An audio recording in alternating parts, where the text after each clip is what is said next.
Before we get started, I just want to say thank you for the recent support on my videos. I know some of you guys are in the comments chatting up a storm, but nonetheless, thank you guys for 150 subscribers. And yeah, we've been doing really good on our videos recently, so I'm going to try to keep it up. And we got UFC 299, so I'm going to be breaking down this entire card. And we're going to go from the prelims and, of course, the main event, which you guys already know. If you guys have checked my channel, you already know who I'm going with. But nonetheless, I'm still going to break down every single fight. And let's get started with the first fight. CJ Vergara versus Asu Almabayev. I'm going to go Asu Almabayev in this. I'm going to go by submission too. CJ Vergara over his career has only lost by submission twice. CJ Vergara, when it comes to the elite level grappling, gets out-grappled every single time. And I do think Asu Almabayev is one of the better grapplers in the flyweight division. And I think he'll get the neck of CJ Vergara and choke him out in the third round. I think it'll be a little bit of a slow fight to start.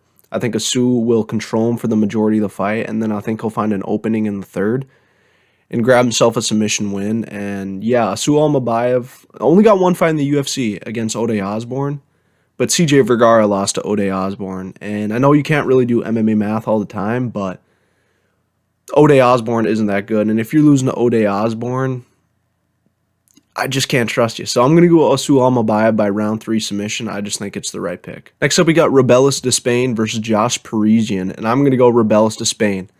And he is the karate taekwondo guy. I think it's taekwondo. I think he was in the Olympics for taekwondo. This guy is a freak of nature when you look at him. He's 6'7", a pure 265. And Josh Parisian looks like he's a middleweight. Of course, some of these heavyweights, you know what I'm talking about when they look like they should be fighting at middleweight, or even welterweight for some, but I'm buying in the Rebellis Despain. I mean, this guy has nasty kicks, nasty power, and I think we're going to see a round 1 knockout. I think we're going to see probably like a left hook, overhand right combination that's going to land, and it's going to sit down Parisian, and that'll be all she wrote. And I want to see how Rebellis Despain does in his first ever UFC fight, because I'm interested to see what his trajectory is. Because he's not going to get tested right away. I mean, Josh Parisian isn't that good, so he's not going to be tested by the true heavyweights. You know, maybe the true heavyweight is Shamil Gaziev, but no, I'm kidding. But Rebellis Despain doesn't really have to worry about the grappling at this point right now. He can just work on getting highlight reel KOs, and I think he'll get this one done in the first round. Next up, we got Michel Pereira versus Michael Olejniczuk. I think that's how you say it. Yeah. And I'm going to go Olejniczuk. I'm going to just call him Michael because I can't remember how to pronounce it. But when I was rewatching his fight, this guy is really, really tough. And Michel Pereira looks like he'd combust into flames if he went 5 rounds, and let alone 3 rounds. So I think Michel Pereira early will probably win the first round. But then once the fight progresses, his cardio will just decrease. And then Olejniczuk, or Oleg, how the fuck do you say that name? Later in the fight, Olejniczuk will get his offense off, and he will land more. And I just think he'll put a pressure on Michel Pereira later in the fight, and probably edge out a decision here, a 29-28 decision. I just don't trust Michel Pereira's cardio, and I know he's making the move up to middleweight, which he was already a big welterweight. And I don't think he'll be able to just bully around and knock out all these middleweights, because there's a size difference. And now he's probably going to be a truer middleweight. And I didn't ever think his power was something to behold, right? It wasn't like he had some nasty KO ability. And I think Olejniczuk has the chin to take the shots from him. So I'm going to go Olejniczuk by decision. Next up, we get Ion Cutelaba versus Felipe Lins. And I'm going to go Ion Cutelaba in this. And I'm basing it off of the strength of schedule for this guy. This guy has fought in the who's who of the top 10-ish. Not really even top 10. But some of the better guys in the light heavyweight division. And Felipe Lins is moving down a weight class at 38 years old, which means he was probably going to be in shape for this fight. But Ion Cutelaba, although he doesn't make the best decisions in all of his fights, I think he's good enough in this matchup and more skilled than Felipe Lins to get this one done. I think we're going to see a round 2 knockout here. We've seen Ion Cutelaba go in there against bigger guys, right? I mean, he's facing the Johnny Walkers, the Ryan Spans of the world, the Dustin Jacobys, the Khalil Rountrees. I mean, you just look at his resume here. Although he's not winning these fights, He's competitive enough, right? Competitive enough, right? The only time he really struggles is when he faces high-level competition, and Felipe Lins ain't that guy. So I'm going to go Ion Cutelaba by round 2 KO. Next, we got Pedro Munoz versus Kyler Phillips. And I'm going to go Kyler Phillips. This was another close matchup because Pedro Munoz is actually kind of underrated in his skill set because he's only really losing to the top guys in the bantamweight division. But he's getting up there in age. And his way to win this fight is kind of low kicking, right? And trying to keep Kyler Phillips in his range, right? But Kyler Phillips is a really good mover. And I think he's going to win a decision here, 29-28. I think Kyler Phillips will bank the first 2 rounds like he usually does, right? He's a fast starter. His cardio is a little suspect. But I think he can keep Pedro Munoz away from him and land his shots and his long punches, right? He's the longer, taller guy. And although Pedro Munoz has had decent success against longer, rangier guys, I think Kyler Phillips is just a little bit different in the way he can use spinning attacks. And I think his spinning attacks can keep Pedro Munoz offbeat, right? Because when Pedro Munoz fought Sean O'Malley's kind of traditional in the way he moves around, as in he's going to throw a front kick, a jab, a leg kick, right? Sean O'Malley is a very good striker and knows how to keep his distance. Kyler Phillips can throw the unorthodox stuff that can keep Pedro Munoz guessing the entire time. And I think, Pedro Munoz is getting up there in age too. So this might be a risky pick that I'm picking Kyler Phillips in here because I do trust and I do think Pedro Munoz is a very good fighter. I just think the spinning attacks and the long ranginess of Kyler Phillips will keep Pedro Munoz at bay for at least 2 rounds before Kyler Phillips kind of just gasses out. And it's going to be a decision. I think it's going to be a 29-28 decision where Pedro Munoz gets the last round, where Kyler Phillips is like, all right, I won 2 rounds. And then Pedro's going to start storming back. And a lot of people might be calling it a draw or a split decision, like stuff like that. But I think Kyler Phillips will get this one done, 29-28. Next up, we got Caitlin Sir. Did she change her name? It's Caitlin Chokigian. Or Chikijian, whatever. But her name is now Caitlin Sir Minyara versus Macy Barber. Sorry, that took a long time to get that through. But I'm going Macy Barber. I'm going Macy Barber because in her recent performances, she's looked, outside of the Andrea Lee fight, she's looked really, really good. And she threatens a lot of her opponents with power. And not a lot of people in WMMA have power. And Macy Barber, she is 25, right? So she's still getting better at the younger age. She's still improving on her game. And I think in this fight, I trust her to get this one done by knockout. I think she's going to get a knockout in round number 2. She's a fresher, younger fighter that's hungrier too.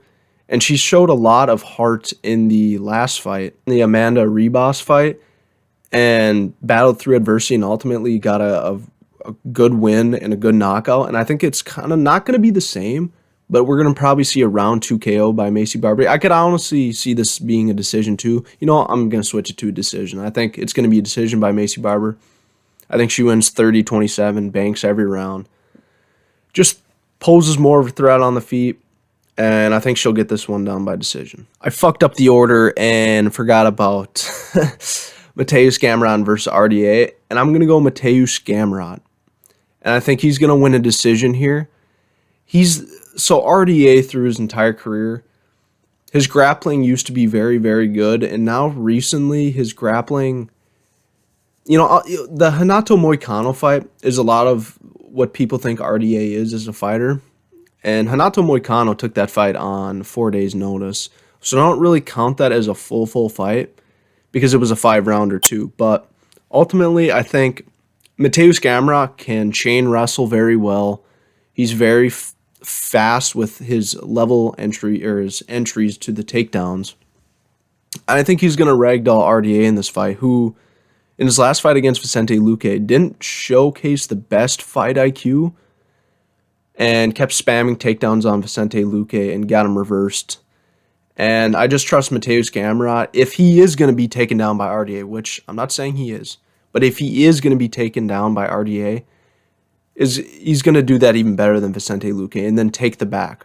And I think we're going to see another dominant decision by Mateusz Gamrot, because realistically, Gamrot's only losing to the guys that are really, really well-rounded in the lightweight division.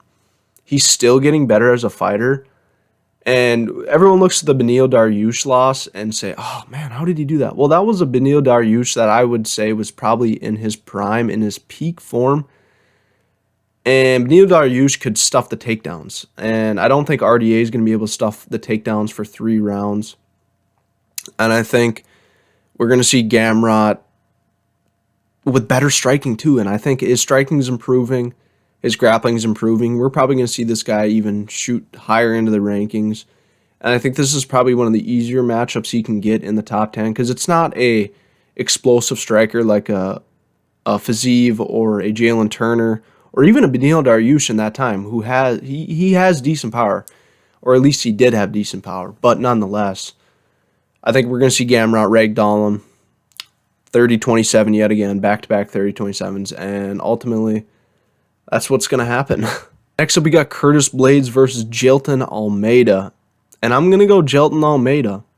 I think Curtis Blades is going to be in for a rude awakening when it comes to the grappling of Jailton Almeida. Because a lot of people like to hype up Curtis Blades' grappling as one of the best in the division. And it is.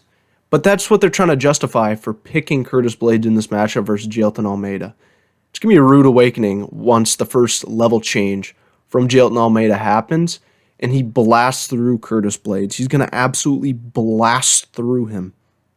Now, I don't think Jailton Almeida will finish Curtis Blades. He could, right? He could get a submission, but I just think Curtis Blades will survive on the ground because he does have good wrestling, but I think he's going to be in for a rude awakening once Jailton Almeida gets a hold of him, and he's going to show how fast he is on the ground. Because ultimately what's coming down to me picking Jailton Almeida is the speed on which he can get his takedowns. And I don't really think we're going to see Jailton Almeida lose too many fights in the heavyweight division, just because grappling is such a rare commodity in the heavyweight division. And Curtis Blades is good. That's why it's a good matchup. But I think Jailton Almeida, call the stinky fest against Derek Lewis. It was not a very good fight. Call what it is, right? It was not a very good, entertaining fight. But he could hold down Derek Lewis the entire time. And Curtis Blades couldn't get a takedown on Derek Lewis to save his life. And Jailton Almeida is going to go in there. He's going to blast through Curtis Blades, and we're going to see a dominant decision by Jailton Almeida. On to the main card, we have Petr Yan versus Song Yadong. And I already posted my official prediction for this, and I think, unfortunately, Song Yadong is going to get this one done by split decision. And I'm getting worried day by day that that's going to be wrong. But not really worried, because I do like Petr Yan. I really do like Petr Yan, and I really want him to win this fight. Basically, what it comes down to is Petr Yan is one of the best boxers in the UFC. And that you can't take that away from him. And the more and more I thought about what I did for my breakdown is I didn't really try to include the grappling, because the grappling is going to be interesting. Because if they do grapple, I think Song Yadong can hold up with Petr Yan. So I think it's going to be a wash there. But nonetheless, Petr Yan, I just don't know how his mentality is going into this fight, right? And if he wasn't coming off of 3 losses where, you arguably could have won 2 of them, I would probably pick Petr Yan. And I think Song Yadong has the confidence going into this fight thinking I could probably strike with him, which may be the detriment to him and maybe the reason why he might lose this fight. But I trust Song Yadong's power to damage Petr Yan over time. I know Petr Yan has a patented high guard, and he can really block a lot of the shots. And I think why I pick Song Yadong is the fact that not only is he going to have the power to damage him, I do think it's going to be a split decision. I know. I mean, Petr Yan fans, me included, are going to cringe at that, and I hate that. But I really could see them giving a decision to Song Yadong based off damage. And although Petr Yan might outstrike him and be the more technical guy and land good shots throughout the fight and frustrate Song Yadong, once Song Yadong lands powerful low leg kicks, good body punches, hard hits, we don't know how Petr Yan's going to react to that because he hasn't really fought a guy with really, really tough power, right? He fought Sean O'Malley, who's got decent power, and he got affected by those shots. And I think Song Yadong is a lot more powerful than Sean O'Malley. I think Song Yadong's probably one of the more powerful guys in that division. And I think people like to shit on Song Yadong's boxing, saying it's not that good. I think it's pretty decent. And the reason why it's maybe not that good is because he's fighting a lot of fighters that are fighting off the back foot and don't want to face the power. I feel like Petr Yan's going to go into this matchup knowing he's a better boxer and not fear the power until it hits him. So that's why ultimately I'm going to go with Song Yadong. I think it's going to be a decision again, and I think it's going to be a split decision win by Song Yadong. Fuck. I mean, I want Petr Yan to win so bad, but damn it. Next fight, we got Gilbert Burns and Jack Della Maddalena. I'm a Gilbert Burns fan again. I'm a fan of a lot of these guys on this card. This is probably one of the cards that has a lot of my favorite fighters on it, but Gilbert Burns versus Jack Della Maddalena. I'm going JDM by knockout. Gilbert Burns is coming off of a loss to Bilal Muhammad and a lot of surgeries. He got really badly hurt in that Bilal Muhammad fight, and he's about less than a year removed from that fight. Jack Della Maddalena, say what you want about the Basil Hafez and the Kevin Holland fight. I think he clearly won that Kevin Holland fight. And the Basil Hafez fight, the only reason why it was some sort of controversy is because he kept pulling fucking guillotines, right? And it was a short notice fight. It was a week's notice fight, although he was already in a training camp. Nonetheless, I trust JDM to land harder punches on Gilbert Burns. Over time, JDM will land the cleaner shots because Gilbert Burns is open on the feet. And if he can't take JDM down, it's going to be a problem. And I think he will early. And then we're going to see the combinations fly from JDM in the second round. And then ultimately in the third round, he's going to catch Gilbert Burns on the fence, drop him with a left hand to the liver and right overhand, and drop him, and then finish him with a couple hooks on the ground. And there we go, Gilbert Burns. And it's going to be sad because I do like Gilbert Burns, but I think Jack Della Maddalena is a really good boxer, and I think he can keep this standing for a majority of the fight. I don't think Gilbert Burns is going to be able to take him down every single time, but I trust JDM he's clearly the better striker. Grappler, not so much, but I think he can keep it standing, and I think he'll win by round 3 KO. Next up, we got Kevin Holland versus MVP. This is the UFC debut for Michael Venom Page, and weirdly enough, I'm going with him. I'm going to go with MVP. The reason why I go with MVP is based off of one thing and one thing only. Kevin Holland versus Wonderboy is the fight that I kind of really highlighted for this because MVP style is really, really close to it. And the unorthodox attacks from Stephen Wonderboy Thompson really threw Kevin Holland off. And MVP, I think, is a lot more faster than Wonderboy is right now in his career, although he hasn't fought for a while. The only way for Kevin Holland to win this fight is he knocks out MVP or he grapples with him. Because if this is just a straight standing battle where MVP can avoid a lot of Kevin Holland's long, rangy attacks, MVP is the better striker in this. And as much as I do think Kevin Holland, he's a little overrated, but he's not really at the same time. He's really not, because he kept it close with JDM. His kryptonite is his ego. And if he is not grappling in this fight, he will not win. He will not win if he will not grapple. And I think MVP will keep it standing. He'll outstrike him. He'll confuse Kevin Holland, who, although he didn't really get confused much against Wonderboy, or he did get confused against Wonderboy. He doesn't get confused often. This is a rare stylistic matchup for Kevin Holland, where he's fighting a karate guy again that's a similar height and reach to him. So I'm going to go MVP to win this by decision again. A lot of decisions on this card. That just shows you how competitive some of these fights are. And I'm going to go MVP decision. Next up, we got Dustin Poirier versus Benoit Saint-Denis. And I'm going to go Benoit Saint-Denis. I think this will be an absolute banger of a fight. I think this will be the best fight on the card, at least when it comes to fight of the night potential, because it's a 5-rounder. The only reason why I picked Benoit Saint-Denis, there's two things, right? He could head kick KO Dustin Poirier. I mean, look at their last 2 fights. Dustin Poirier got head kick KO'd. Benoit got a head kick KO himself.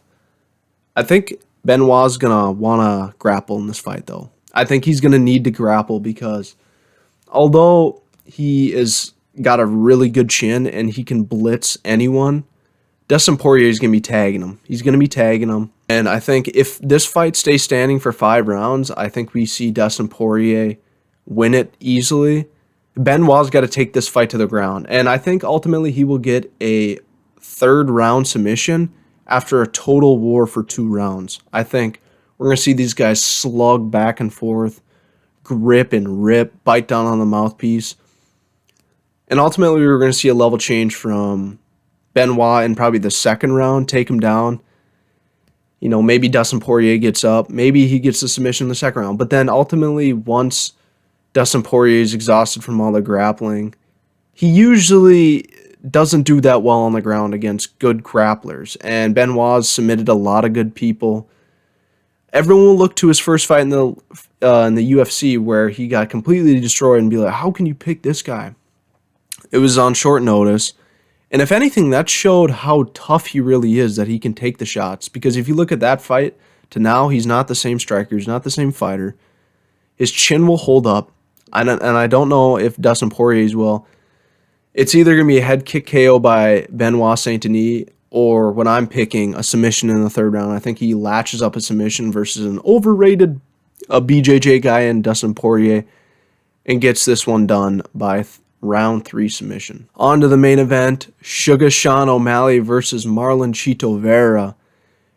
And if you guys don't know what my official prediction was before this video, a lot of you Sean O'Malley fans are not going to be happy to hear this, but I'm going to go Chito Vera to win this fight. Yes, Chito Vera is going to win this fight. After I broke down the fight, there was a momentary lapse in judgment by me where I thought, well, how could Sean O'Malley lose? He's a star. He'll probably do anything it will take to win this fight, even if he has to make it boring, even if he has to grapple, which I do think he might start to grapple later into the fight once he starts tiring out on the feet, he might start grappling. But I think ultimately Chito will catch him with something, and I think Chito will catch him with either a front kick up the middle or one of his long, rangy punches that have power, because he's got a really good punch. I know a lot of people don't think Chito Vera is a very good striker, but I think a lot of people underrate him just because of his performance against Sandhagen, because of his lackluster performance against Frankie Edgar up until he got the finish. Dominic Cruz, there's a lot of instances where he looks really bad right away and then turns it on late. And I think Sean O'Malley knows that, but Chito Vera is just going to get it done by, it's just destiny. It's destiny. Sometimes there's one person that just has your number. It's true. I mean, say what you want, Sean O'Malley got knocked out. He got knocked out in that fight. Like, yeah, his foot went to shit, but he got knocked down on the ground. He couldn't do anything to brace himself, save him. He felt the power of Chito. And I think he will grapple, but I think Chito will get this one done. I know it's not the popular pick. I know you guys probably already think I'm a fraud by picking, but I just see Chito beating Sean O'Malley. So yeah, if you like this video, please like and subscribe and comment down some video ideas I should do down below. Thank you guys for all the support recently. I know I got some flack for my last prediction video. I know I picked Gaziev to win. That was probably a bad pick, but nonetheless, we're going to try to make this one right. We're going to try to make it right, okay? So, till next time, peace.